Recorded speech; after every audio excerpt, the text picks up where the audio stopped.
សុទ្ធសាក់បងមកដល់ផ្ទះអូនបែកមានថ្មី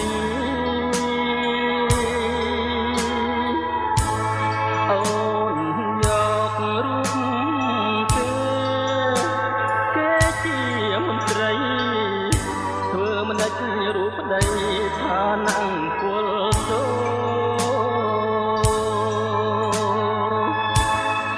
នឹងហើយជីវិត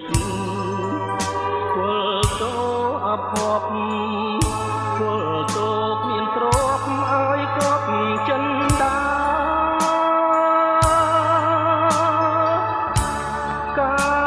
បានបីខាស្រីប្រែសាវ៉ាដូចជាងលោកថាហត់ទឹកសម្លឹងកាក់តែណាហើយរឿងនឹងទុកម្លែកចោះរឿងស្រីផាត់ប្រងជារឿងធម្មតា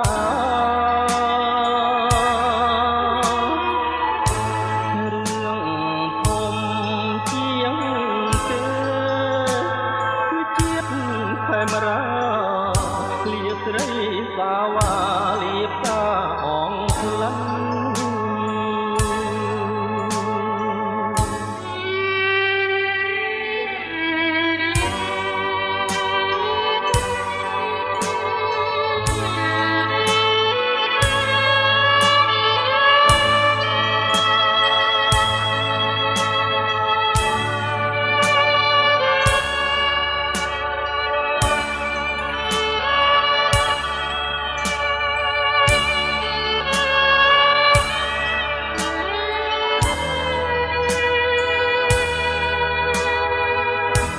តែណាហើយរឿងនឹង